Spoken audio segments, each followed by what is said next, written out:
Banពុកម៉ែបងប្អូនយើងចង់បង្ហាញមុខម្ហូបស៊ុបក្បាលគោអញ្ចឹងគ្រឿងផ្សំមានគល់ខីបាទខ្ទឹមបារាំងខ្ទឹមស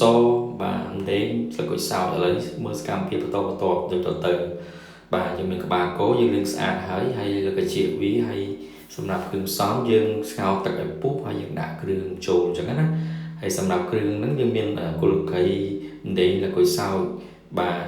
ខ្ទឹមបារាំងបាទខ្ទឹមក្រហមបាទសម្រាប់ក្បាលគោខ្ញុំលាងធ្វើស្អាតហើយឥឡូវយើងចាប់ផ្ដើមលាងម្សៅទៀតព្រោះវាជាប់រោមរបស់វាអញ្ចឹងបងប្អូនយើងលាងសម្អាតវាឲ្យស្អាតម្សៅទៀតមុននឹងយើងដាក់ចូលក្នុងឆ្នាំងស៊ុបបាទសម្រាប់មុខម្ហូបនេះបាទយើងចាយពេលបន្តិចក្នុងការសម្អាតទៅលើក្បាលគោបាទបន្ទាប់ពីសម្អាតហើយយើងដាក់គ្រឿងទឹកពុះអញ្ចឹងយើងដាក់ក្បាលគោចូលតែម្ដងបាទបងប្អូនអរគ្នាហ្នឹងហើយចឹងបន្ទាប់ពីដាក់ក្បាលគោហើយយើងនៅសល់លឹកជាបាទលឹកជាអណ្ដាតបាទចឹងដាក់លឿងដាតចូលលាងឲ្យស្អាតដែរហើយសម្រាប់លឹកជាដោយសាររោមវារៀងក្រាស់ចឹងខ្ញុំធ្វើការកោសលាងវាស្អាត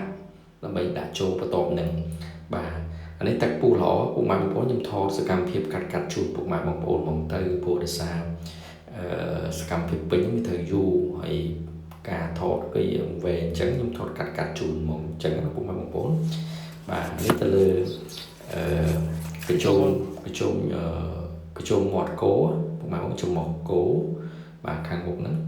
មិញផ្នែកខាងក្រោមជាមួយដាតអញ្ចឹងដាក់ស្ងោរហើយឡើយយើងដាក់បាទច្រមុះនិងកញ្ចុងខាងមុខហ្នឹងហើយសម្រាប់ស្លឹកជាយើងធ្វើការកោសលាងវានឹងទឹកក្តៅឬអាចរោលភ្លើងពុកម៉ែបងប្អូនរោលភ្លើងគឺកាន់តែល្អអានេះខ្ញុំធ្វើការកោសបាទរោលភ្លើងវាហ្នឹងបាទសម្រាប់លឹកជានេះបណ្ដាក្បាលដូចបញ្ជាក់សម្រាប់ប្រាប់បងប្អូនភាសាទៀតពាក់ព័ន្ធក្បាលនេះខ្ញុំធ្វើការបន្លត់យកតែម្ដងហើយខ្ញុំកាត់សកម្មភាពធ្វើការបន្លត់ស្បែកក្បាលពោះបើសិនថាចំណាយពេលធ្វើការកោសរោលភ្លើងក្បាលហ្នឹងវាយូរអញ្ចឹងខ្ញុំធ្វើការកាត់ហើយដោយសារលក្ខជាតិនេះយើងមិនអាចចោលបានធ្វើការកោសសម្អាតវាឲ្យស្អាតបាទរោលភ្លើងទៅបាទកោសទៅកោសរោមវាអស់បាទហ្នឹងហើយលាងទឹកហើយយើងបង់ចូលក្នុងស្ងោរស៊ុបជាមួយនឹងក្បាលនឹងតែម្ដងបាទហើយសម្រាប់គ្រឿងសូសរបស់វាបាទគ្រឿងទេសយើងអាចមានទឹកស៊ីអ៊ីវបាទទឹកត្រីស្ករប៊ីចេងអំបិលបាទយើងដាក់ក្នុងទឹកស៊ុបអញ្ចឹងទៅយើងកូរវាឲ្យលាយល្អទៅយើងចាក់ចូលក្នុងទឹកស៊ុបអញ្ចឹងណាពុកម៉ែបងប្អូនហើយយើងអាចថែមថយពេលក្រោយបានអានេះយើងស្ងោរពុះហើយបានខ្ញុំចាក់ទៅលើគ្រឿងទេសបាទដែលខ្ញុំផ្សំហើយយើងកូរវាលាយល្អចាក់ចូលក្នុងទឹកស៊ុបតែម្ដងបាទហើយបន្ទាប់ពីនឹងយើងអាចធ្វើការភ្លុកបានបើសិនថាស្ទើរគ្រឿងទេសណាមួយយើងអាចថែមថយទៅលើស្ករប៊ីចេងអំបិលបានអញ្ចឹងណាពុកម៉ែបងប្អូនបាទ